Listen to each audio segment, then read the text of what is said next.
El día jueves estuvimos en Casa Hogar, fuimos invitados a ministrar.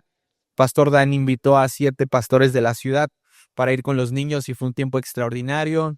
Nos pidió que lleváramos el equipo de alabanza. Estuvieron algunos miembros del equipo de alabanza de aquí de la iglesia. Estuvimos ministrando, orando, bendiciendo a los niños y fue un tiempo formidable donde pudimos ver a muchos de ellos siendo llenos del Espíritu Santo.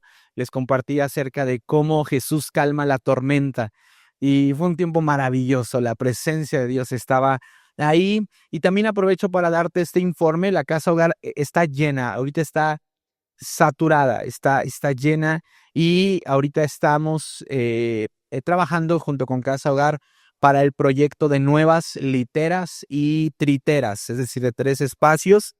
Ya pagamos, como iglesia, Agape Sur pagó las primeras 2 y estoy por pedir esta semana los 6 colchones que se necesitan para las triteras. Una vez que Casa Hogar se registró ante DIF y lo de la asociación civil quedó totalmente listo. Entonces, Pepena, que es la protección para el niño y el adolescente aquí en San Luis Potosí, comenzó a ver Casa Hogar Manantial como un excelente lugar para enviar a niños. Entonces, está llena la casa, ayúdanos a orar. Gracias a todos los que diezman y además entregan una ofrenda especial para Casa Hogar.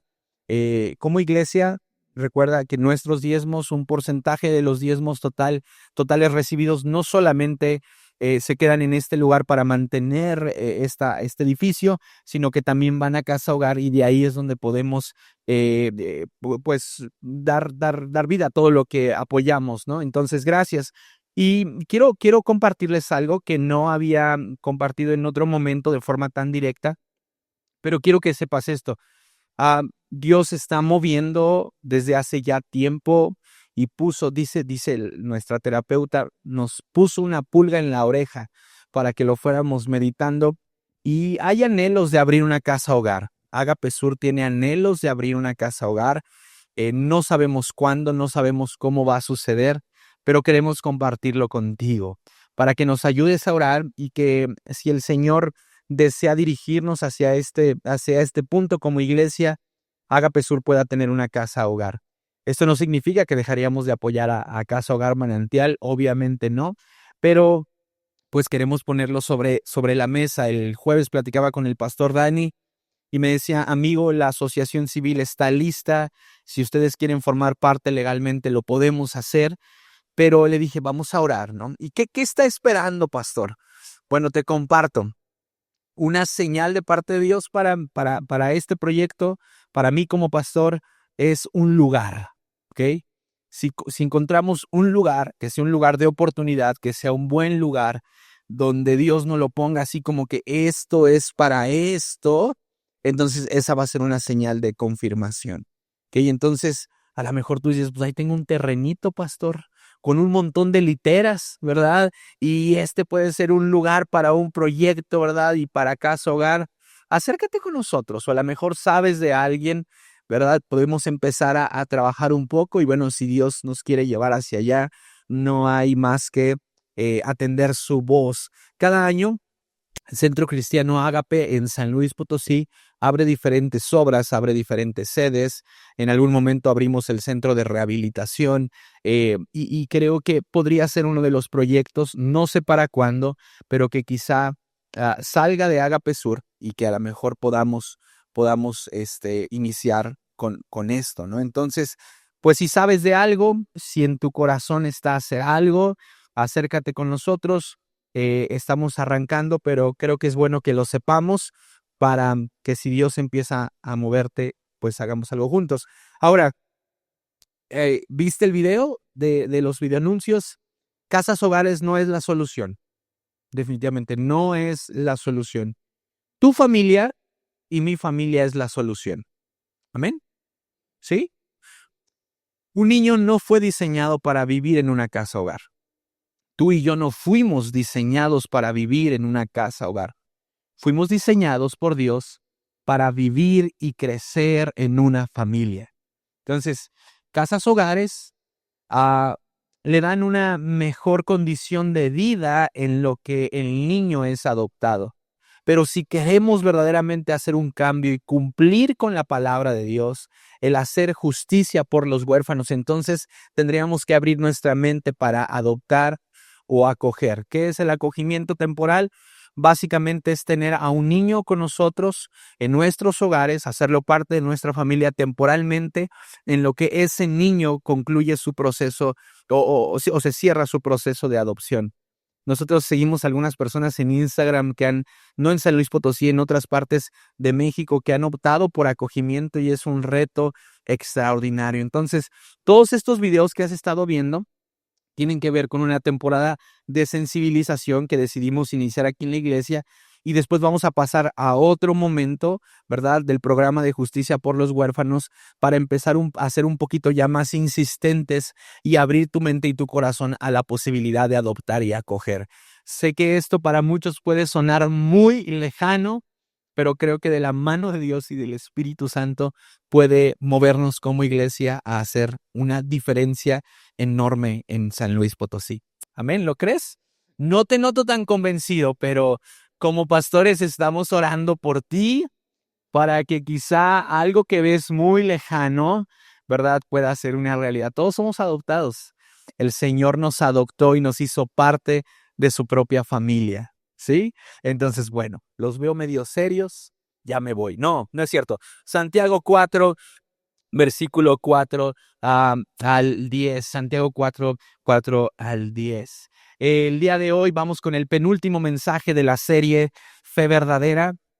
La siguiente semana vamos con Santiago, capítulo número 5, y voy a hablar acerca de el regreso de Cristo a esta tierra. Entonces va a ser una prédica buena, que muy escatológica de los últimos tiempos, pero voy a tratar de hacerla lo más digerible posible para que podamos entender esta necesidad que hay de que cada cristiano viva una fe verdadera, esperando y siendo paciente y anhelando el regreso de Cristo. Mientras tanto, vamos a Santiago 4, versículos del 4 al 10. Dice así, y empieza muy relax el versículo. Adúlteros, ¿no se dan cuenta de que la amistad con el mundo los convierte en enemigos de Dios? Lo repito. Si alguien quiere ser amigo del mundo, se hace enemigo de Dios. ¿Acaso piensan que las escrituras no significan nada? Ellas dicen que Dios desea fervientemente que el Espíritu que puso dentro de nosotros le sea fiel. Versículo 6. Y Él da gracia con generosidad, como dicen las escrituras. Dios se opone a los orgullosos, pero da gracia a los humildes. Así es que humíllense delante de Dios, resistan al diablo y Él huirá de ustedes. Acérquense a Dios y Él se acercará a ustedes. Lávense las manos, pecadores, purifiquen su corazón, porque su lealtad está dividida entre Dios y el mundo. Derramen lágrimas por lo que han hecho, que haya lamento y profundo dolor, que haya llanto en lugar de risa y tristeza en lugar de alegría. Humíllense delante del Señor y Él los levantará con honor. Este último versículo me recuerda a mi primera prédica, le llamé de la humillación a la exaltación. Un día se las voy a predicar para ver si ya me sale mejor que la primera vez que prediqué. He titulado a este mensaje Cercanos al Señor. ¿Está bien? Cercanos al Señor. Acompáñame a orar. Dios, te doy muchas gracias por tu amor. Gracias por tu presencia en nuestras vidas. Señor, entregamos este tiempo para que tú hables a nuestros corazones, Señor, y que puedas seguir haciendo de nosotros los hombres y las mujeres cristianas que tú necesitas. Oramos para que lo que había en tu mente y en tu corazón cuando nos creaste se cumpla a través de poner en práctica la palabra de Dios. Recibe toda la gloria y toda la honra en el nombre de Jesús. Amén. Muy bien. ¿Sabes? Existe una pregunta que a lo largo de la existencia del ser humano se ha hecho. Y es una pregunta que tiene múltiples respuestas, pero que creo que sin lugar a dudas, una de esas respuestas es la de mayor importancia ante todas las demás. Si tú y yo escudriñamos la Biblia en busca de la respuesta a la pregunta, ¿qué fue lo que motivó a Dios para crear al ser humano? Bueno, la Biblia nos va a arrojar un montón de versículos respondiendo de manera clara y precisa. Encontré 3 respuestas a esta pregunta. La primera de ellas es que Dios te creó, me creó a mí, para reflejar su gloria y su poder. Isaías 43:7 dice lo siguiente: traigan a todo el que me reconoce como su Dios, porque yo los he creado para mi gloria, fui yo quien los formó. ¿Sabes? La forma en la que fuimos diseñados cada uno de nosotros es tan compleja, detallada y ordenada que solo un Dios grande y sublime pudo haber sido capaz de darle forma y vida a los seres humanos. Encontré algunos detalles asombrosos sobre tu cuerpo, sobre mi cuerpo. Tan solo nuestro cerebro contiene 86 millones de neuronas que se comunican entre sí constantemente. Tu corazón, mi corazón, late más de 100,000 veces al día y bombea 7,500 litros de sangre diariamente. Solo las llamas de nuestros dedos tienen más de 2,000 terminaciones nerviosas para detectar el más mínimo detalle. Si tu ojo fuera una cámara, tendría más de 500 megapíxeles de resolución. Y por último, nuestro cerebro produce tanta energía que podría encender una lámpara pequeña. Si es que la próxima vez que CFE te corte la luz, ya sabes a dónde conectar tu cerebro, ¿verdad? Y al menos vas a tener luz en una bombilla pequeña. El Salmo 139, versículo 14 me encanta. Dice: te alabaré porque formidables, maravillosas son tus obras. Estoy maravillado y mi alma lo sabe muy bien. Dios te creó en primer lugar para reflejar su gloria y su poder. Pero sabes, también Dios nos creó para cuidar y gobernar la creación. Génesis 1:26, y después me voy a brincar al versículo 28, dice lo siguiente: entonces Dios dijo, hagamos a los seres humanos a nuestra imagen para que sean como nosotros. Ellos reinarán sobre los peces del mar, las aves del cielo, los animales domésticos, todos los animales salvajes de la tierra y los animales pequeños que corren por el suelo. Versículo 28. Luego Dios los bendijo con las siguientes palabras: sean fructíferos y multiplíquense. Llenen la tierra y gobiernen sobre ella. Punto y seguido después dice: reinen sobre los peces del mar, las aves del cielo y todos los animales que corren por el suelo. ¿Sabes? El Señor nos otorgó, a diferencia de la creación, capacidades intelectuales, físicas y espirituales con la intención de que pudiéramos cuidar y gobernar sobre lo que Él había creado. Ahora, esta segunda motivación por la cual fuimos creados está ligada al llamado de Dios de multiplicarnos y llenar la tierra. Para el Señor, cada vida es una oportunidad de cuidado y gobierno para la creación que Él formó. Lamentablemente, muchas personas, incluyendo cristianos, el día de hoy han comprado la idea de que traer hijos en el presente a este mundo es traerlos a sufrir. Esta no solamente es una idea del sistema del mundo allá afuera, sino que cada vez podemos ver a más cristianos que dicen: no, es que yo no quiero tener hijos, porque el mundo en el presente es muy atormentador, y si traigo hijos a este mundo solo es traerlos a sufrir. Pero sabes, para Dios, los hijos nacidos en hogares cristianos son una esperanza para el mundo. Amén. Si tus hijos forman parte de un hogar cristiano, Son una esperanza para el mundo, sí, tan corrompido en el que vivimos, pero son una esperanza porque ellos pueden llevar el mensaje que realmente transforma, el mensaje del evangelio. Así es que no temas si estás joven, ¿verdad? O aún estás en posibilidad de tener hijos. No temas a traer hijos a este mundo.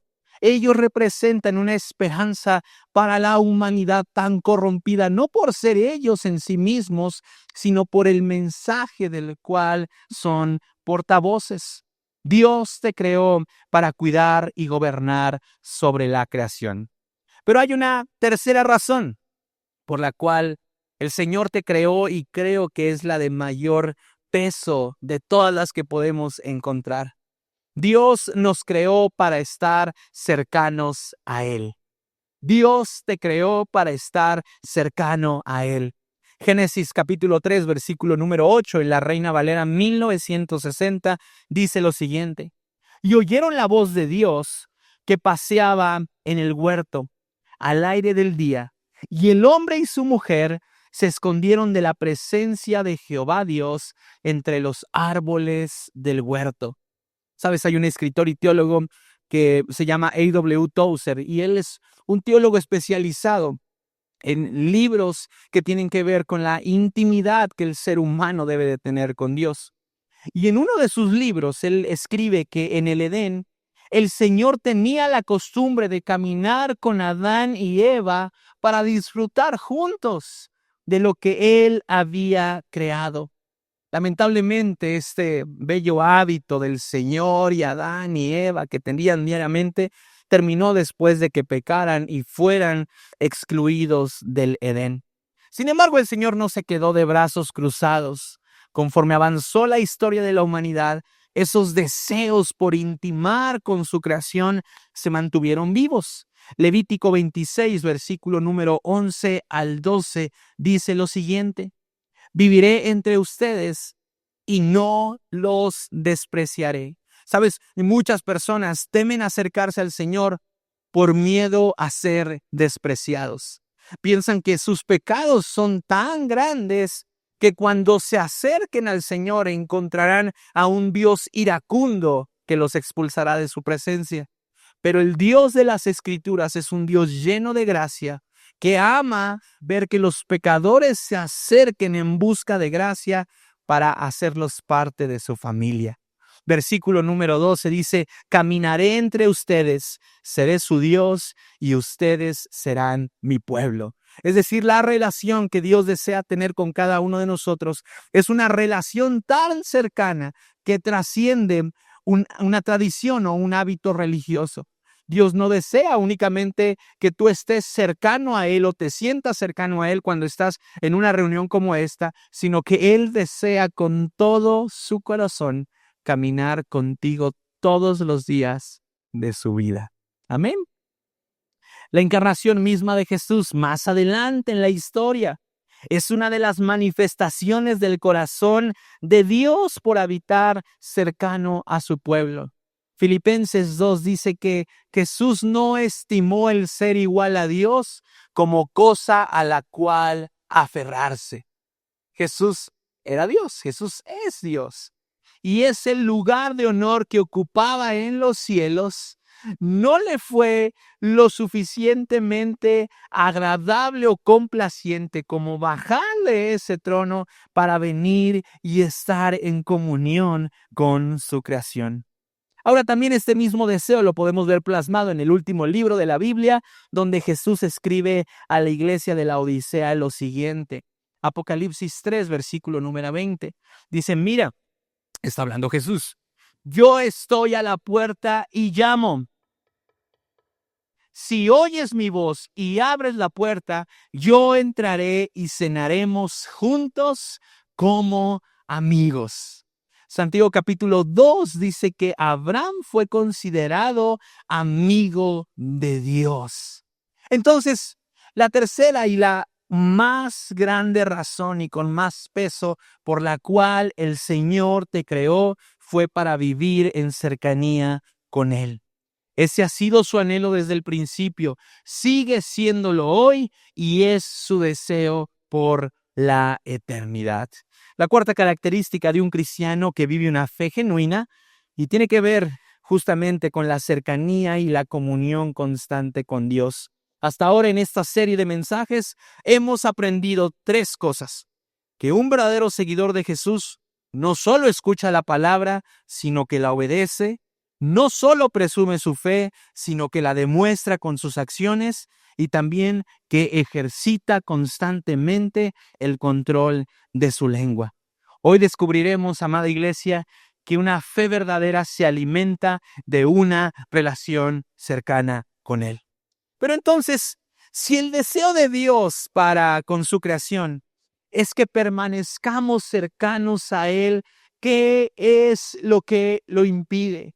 ¿Qué es lo que nos impide a ti y a mí estar cercanos al Señor y vivir una de las razones por las cuales fuimos creados? Bueno, Santiago nos menciona al menos tres, y la primera es el amor por las cosas del mundo. Cuando tú y yo amamos las cosas de este mundo, cada día nos alejamos más y más del Señor. Santiago 4, versículo número 4 dice: adúlteros, ¿no se dan cuenta de que la amistad con el mundo les convierte en enemigos de Dios? Lo repito, si alguien quiere ser amigo del mundo, se hace enemigo de Dios. Santiago utiliza la palabra adúlteros para hacer referencia al acto de amar más las cosas de este mundo que a nuestro Señor. Si tú y yo escudriñamos el Antiguo Testamento, nos vamos a dar cuenta que la palabra adúlteros o adúlteras, ¿verdad?, hacen referencia a este comportamiento tan triste y cotidiano, ¿verdad?, que el pueblo de Israel hacía al ir tras de otros dioses en lugar de ir con el Rey de Reyes y quien los había creado. Jeremías 3, versículos 12 al 14 dice lo siguiente: por lo tanto, ve y dale este mensaje a Israel. Esto dice el Señor: oh Israel, mi pueblo infiel, regresa otra vez a mí, porque yo soy misericordioso. No estaré enojado contigo para siempre. Solo, por favor, reconoce tu culpa, admite que te has rebelado contra el Señor tu Dios y que cometiste adulterio contra Él al rendir culto a ídolos debajo de todo árbol frondoso. Confiesa que rehusaste oír mi voz. Yo, el Señor, he hablado. Regresen a casa ustedes, hijos descarriados, dice el Señor, porque yo soy su amo. Me encanta leer estas palabras del Señor.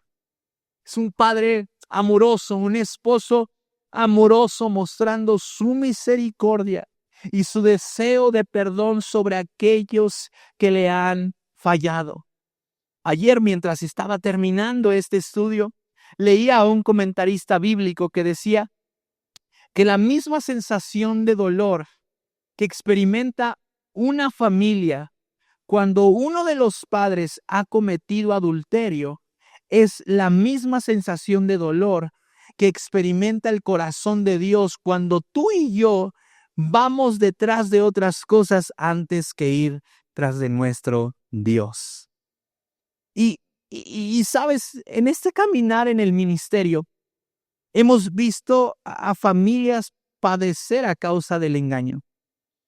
Y cuando tú empiezas a ver la reacción de cada uno de ellos, te das cuenta de que a menos de que se dejen acompañar por el Señor podrán salir. Pero no hay una sola persona que reciba la noticia de que uno de los miembros de su familia ha adulterado que no sienta el profundo dolor que esto puede causar. Lo hemos visto con nuestros propios ojos, no una vez, muchas veces, lamentablemente. Y cuando tú te das cuenta de cómo literalmente una persona puede sufrir esto, y lo comparas con lo que el Señor sufre cuando tú y yo ponemos en el primer lugar de nuestro corazón otras cosas de este mundo antes que a Él, entonces nos damos cuenta de que es cosa seria. de que Dios se duele profundamente cada que tú y yo le negamos a ocupar el primer lugar en nuestro corazón. Ahora, no se trata de renunciar a nuestros roles, hábitos o metas de este mundo. No, no se trata de eso. Se trata de asegurarnos que nada de lo que hacemos en la vida ocupe el primer lugar en nuestros corazones, porque ese lugar solo le pertenece a Dios. Tenemos que entender que si deseamos estar cercanos al Señor y vivir una de las razones por las cuales el Señor nos diseñó a ti y a mí, tenemos que poner todas las cosas que este mundo nos ofrezca en un segundo lugar. Porque el amor por las cosas de este mundo va generando un distanciamiento que al inicio puede parecer imperceptible, pero conforme más pasa el tiempo, pueden llegar a ser kilómetros de distancia de los cuales nos encontremos de nuestro Señor, alejados de nuestro Señor. La segunda razón por la cual no podemos estar cercanos a Dios como Él lo había planeado y prometido es por el menosprecio por la palabra y el menosprecio por su Espíritu. Santiago 4, versículo número 5 dice: ¿acaso piensan que las Escrituras no significan nada? Ellas dicen que Dios desea fervientemente que el Espíritu que puso dentro de nosotros les sea fiel. ¿Sabes? Existen dos herramientas de las cuales Dios se vale para acercarnos a Él. La primera de ellas son las Escrituras, las tienes en tus manos. Y la segunda herramienta es el Espíritu Santo. Dios utiliza las Escrituras y Dios utiliza el Espíritu Santo para acercarnos, atraernos a Él.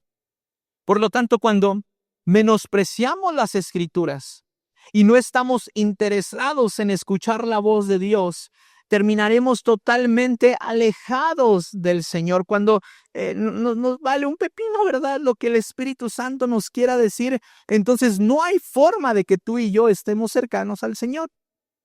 Esta semana, cuando estaba pensando un poco, ¿verdad?, en quién podía acompañarnos a ministrar a los niños, pensé en Joana, que aquí está junto con su esposo Pablito, y le escribí, le dije: oye amiga, vamos a ir a ministrar a los niños, ¿te gustaría ir? Y me dice: sí, dice sí, sí. Bueno, me dijo: te confirmo en un rato, ¿no? Entonces ya después me escribe y me dice: oye, Paz, sí quiero ir, pero quiero llevar a mis hijos, ¿está bien? Y le digo: por supuesto. Le dije: solamente diles que vamos a ir un tiempo, ¿verdad?, muy similar a lo que hacemos los lunes de oración. Que ellos necesitan estar orando, atentos, ¿verdad?, adorando con nosotros, orando por los niños, y todo bien. Y entonces ya, ¿verdad?, fuimos, nos la pasamos increíble, vimos al Espíritu Santo moverse, fuimos sensibilizados por Dios, muchas cosas. Y ya que veníamos, ¿verdad?, Isaac se fue conmigo adelante. Mati estaba atrás, insistía en que él manejaba, pero le dije: hijo, es carretera, yo tengo que manejar, tranquilo, Mati. Y después estaba a un lado Joana, ¿verdad? Y yo veía cómo Isaac estaba como muy serio, meditando, y le digo: hijo, ¿y cómo te sientes? Y me dice: muy padre, pastor. Dice: no había venido, nunca había venido, y fue muy padre, fue muy bonito. Dice: además, tengo aquí algunos amigos de que fueron al campamento, y me siento muy contento, pero yo lo veía que él iba callado, ¿verdad? Y como que iba pensando mucho en lo que habíamos vivido. Y Joana me dice: Paz, es que el lunes o el domingo, dice, yo sentí de parte de Dios que Él deseaba que expusiera a mis hijos a un mover de oración diferente. Entonces dije: pues los voy a llevar el lunes de oración, ¿verdad?, para que estén en el mismo lugar en donde estamos orando. Dice: pero cuando tú me llamaste, entonces yo entendí que era lo que Dios quería que hiciera con mis hijos. Y estuvo bien curioso, ¿verdad? Porque yo todavía le dije: sí, amiga, pero diles que vamos a estar orando, que vamos a estar... Y entonces, una de las cosas que más enternecía mi corazón era como el oído de una madre que está dispuesta a escuchar lo que el Espíritu Santo quiere hacer con sus hijos, puede provocar que ellos estén más cercanos a Él. Necesitamos entender que si queremos estar cercanos al Señor y vivir una de las razones por las cuales Él nos creó, nuestro oído tiene que estar atento, nuestros ojos tienen que estar percibiendo lo que las Escrituras dicen acerca de Dios.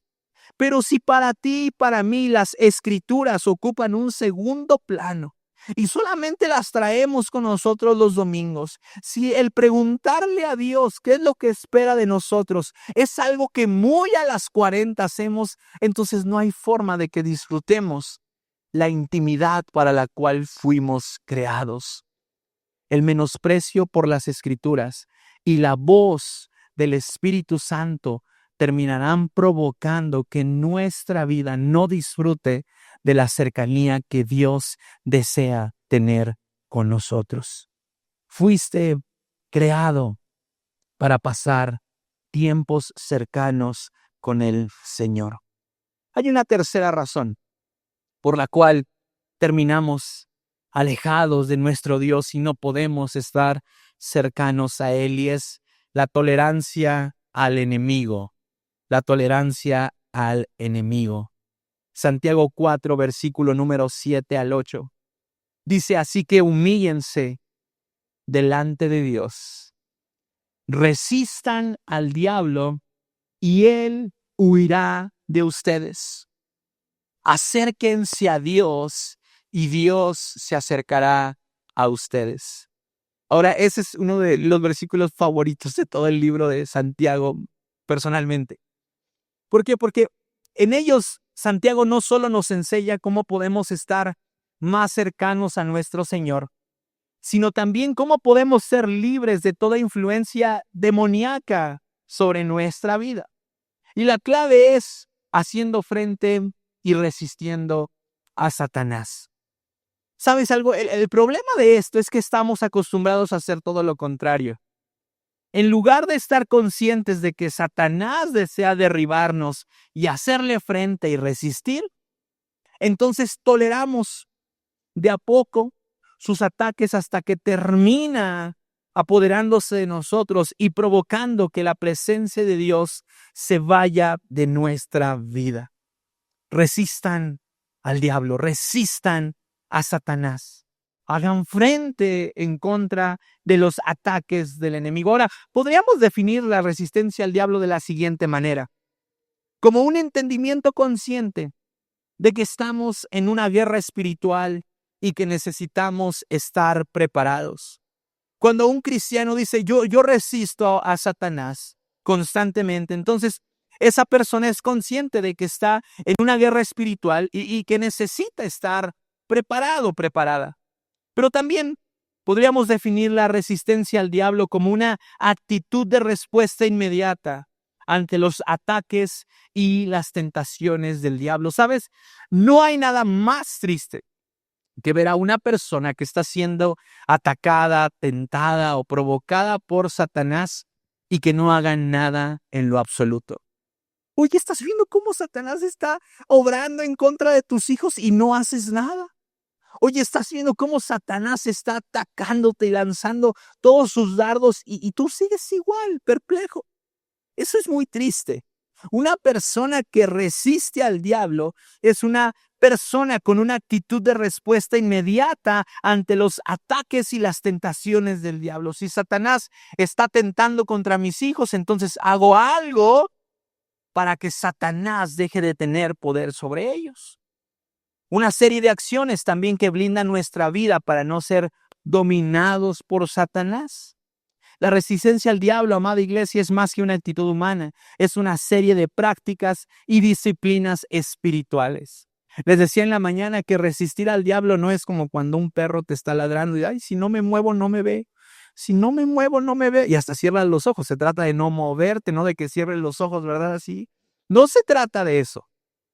Resistir al diablo involucra una serie de disciplinas espirituales. Efesios capítulo 6, versículo número 13. Por lo tanto, pónganse todas las piezas de la armadura de Dios para poder resistir al enemigo en el tiempo del mal.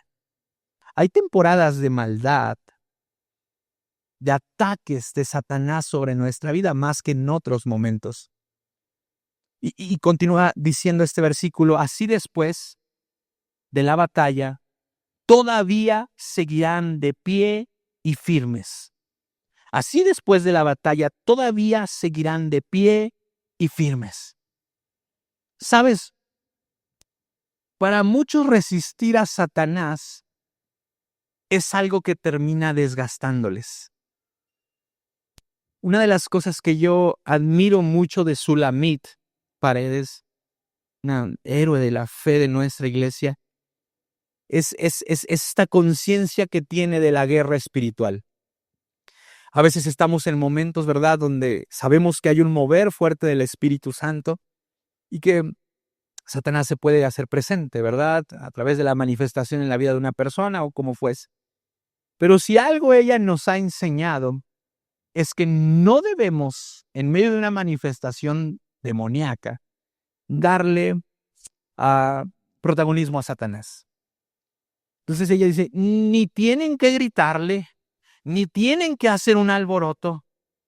No hagan nada que no sea adorar al Señor, porque la presencia misma de Dios en un lugar provoca que Satanás quede fuera. Y entonces me encanta cómo instruye ella a las mujeres cuando hay algún evento, ¿verdad? Dice, vamos a orar, vamos a concentrarnos en alabar, y la presencia misma del Señor hará que Satanás deje en paz a las personas. Y entonces tú luego llegan algunos retiros, ¿verdad? Y ves a las personas, a los hombres, bien asustados, ¿verdad? Ya vamos a orar, ya vamos a orar, ya vamos a orar. Y tú ves a Sulamit tomándose un café bien tranquila. Ella no se desgasta, porque la verdadera resistencia a Satanás tiene la capacidad de, cuando esa temporada pase o termine, nos permita seguir de pie y firmes. La lucha en contra de Satanás no tendría que cansarnos. La resistencia al enemigo no tendría que desgastarnos si lo hacemos de la forma correcta. Versículo 14 dice, defiendan su posición poniéndose el cinturón de la verdad. Es decir, en medio de la resistencia a Satanás, tenemos que luchar porque la verdad prevalezca, no nuestras ideas humanas, pero también la coraza de la justicia de Dios. En ti y en mí debe de haber un celo, porque en el entorno en el que estamos, la justicia de Dios se haga presente. El versículo 15 dice, pónganse como calzado la paz que proviene de la buena noticia, a fin de estar completamente preparados. Además de todo eso, levanten el escudo de la fe para detener las flechas encendidas del diablo. Cada que vamos a resistir a Satanás, tenemos que hacerlo con fe y bajo la convicción de que Dios está con nosotros. Animamos a personas a blindar su vida para resistir ante Satanás, pero muchas veces esas personas tienen poca fe en sí mismos y obviamente poca fe en el Señor. Tenemos, cada que nos enfrentamos a una oposición de Satanás, tener la fe suficiente de que el Señor es más grande que cualquier otra cosa y que por lo tanto Él nos va a dar la victoria. Versículo 17, pónganse la salvación como casco y tomen la espada del Espíritu, la cual es la palabra de Dios. Yo no sé si recuerdas cómo fue que el Señor venció a Satanás en el desierto, pero lo hizo mediante la palabra de Dios. Oren en el Espíritu en todo momento y en toda ocasión.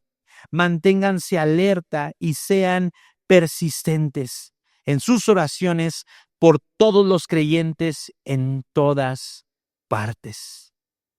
Amigos, cuando resistimos a Satanás de una forma efectiva, entonces no solamente estaremos más cerca de Dios, sino que Satanás se cansará y dejará de molestar y traer tormenta a nuestras vidas, y dice la palabra que Él huirá. Deja de tolerar los ataques de Satanás sobre tu vida. No importa que quizá te hayas acostumbrado, no, pues es que es la forma de vivir, ¿verdad? Yo vivo tentado, yo vivo atribulado y está bien, no está bien.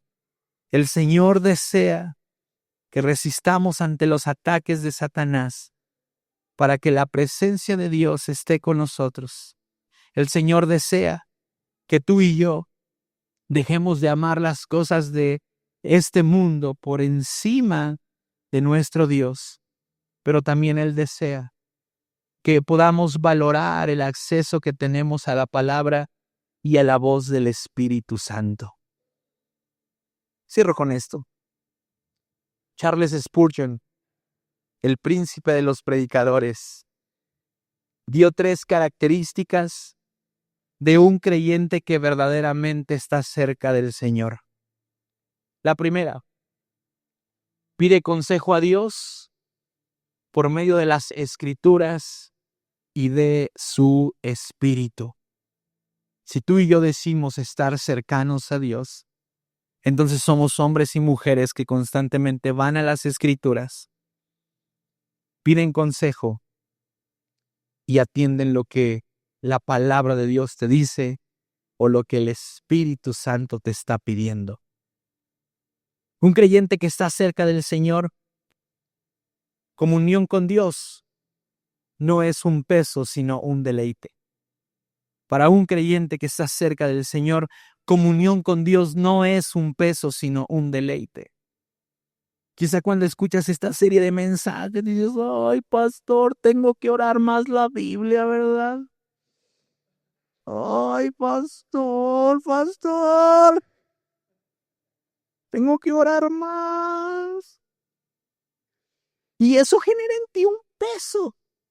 Y no lo disfrutas porque lo haces sobre un peso, sobre algo, ¿verdad? Que no es deleite. Yo he estado ahí. Yo me he agarrado el cachete también a Dios. También me he agarrado el cachete y me he quejado. Pero me he dado cuenta que esto solo demuestra qué tan lejos estoy de Dios. Y cuando empiezo a caminar hacia Él, de a poco me voy dando cuenta de lo glorioso, hermoso y sublime que es Él. Y al darme cuenta de eso, no hay forma de que mi corazón no se deleite en pasar tiempo con mi Dios. Es como cuando vas al gimnasio, ¿sabes? Y empiezas, ¿verdad? Pero después comienzas a ver los frutos y dices, ay, mira, esta ya me queda. Esta playera ya me queda. Aquel vestido que compré, ¿verdad? Con la ilusión de ponérmelo algún día, ya me entra. Todavía no te queda, pero ya te entra, ¿verdad? Dices, bueno, está por entrarme, entonces tengo que seguir trabajando. Lo mismo sucede con nuestro Dios. Conforme más cercanos estamos a Él, más cautivados somos por su presencia. Y ese es un lugar del cual no nos querremos apartar. Porque para un verdadero creyente, comunión no causa peso sino deleite. Ahora no está del todo mal que te sientas y digas, no, la verdad es que no, no cabe en mi mente. Comienza a acercarte a Él y disfruta de la bondad de estar en comunión con nuestro Padre. Para un creyente que está cerca del Señor, adoración, alabanza y oración son parte de su diario vivir. En las mañanas, cada que llevamos a Lucas, ¿verdad? Oramos por él y Sai lo bendice, lo bendigo y a veces Lucas amanece de que no quiere, ¿verdad? Vamos a orar por ti. ¡No! Hijo, vamos a bendecirte. ¡No! Pues no nos importa, nosotros vamos a orar por ti. Y comenzamos a orar por él. Y ya cuando terminamos, pues ya como que de dientes para afuera termina diciendo amén, pero recibe la bendición. Pero ¿sabes algo? Muchos de nosotros detenemos nuestra adoración, alabanza y oración diaria al Señor por pequeñitas cosas de la vida. Porque quizá hubo algo que se nos atravesó y creemos que habrá un mejor momento, un mejor día para hacerlo. Pero una persona que está verdaderamente cerca del Señor Ha entendido que adoración, alabanza y oración son parte de su diario vivir, no importa dónde esté. Si va en su coche, va alabando. Si se encuentra sentado en un lugar, comienza a adorar o a orar en el Espíritu. ¿Por qué? Porque entiende que Dios no es un Dios lejano, sino que es un Dios cercano con el que necesita estar regando su relación. Fuiste creado para estar cerca del Señor. Fuiste creado para disfrutar, al igual que Adán y Eva, de la belleza de su creación en compañía de nuestro Dios. Es tiempo de vivir una fe verdadera mediante la cercanía a nuestro Dios. Dios, te damos gracias. Gracias por tu amor. Gracias por tu palabra. Gracias porque tu palabra es viva, es eficaz, es útil para redarguir nuestros corazones y enseñarnos lo que está mal en nuestra vida. Te pedimos perdón por cuanto hemos amado más las cosas de este mundo antes que a ti. Te pedimos perdón, Señor, por cuanto hemos menospreciado tu palabra y la voz del Espíritu Santo. Perdónanos, Señor, por cuanto hemos tolerado los ataques del enemigo y no hemos entendido que es importante resistir a Satanás. Señor, oro en el nombre de Jesús para que la firme convicción de que estás cercano a nosotros pueda ser algo que expresemos con libertad y con verdad, Señor. Que no hablemos de un Dios que percibimos lejano, sino que hablemos de un Dios que es omnipresente y que habita en nuestros corazones. Padre, recibe toda la gloria, Señor. Recibe toda la honra porque solo tú eres bueno. Y haz de esta iglesia, Señor, una iglesia conformada por hombres y mujeres que verdaderamente están cercanos a ti. Gracias por tu amor. En el nombre de Jesús. Amén y amén. Amén. Dale un aplauso a Cristo porque Él es bueno y su misericordia es infinita.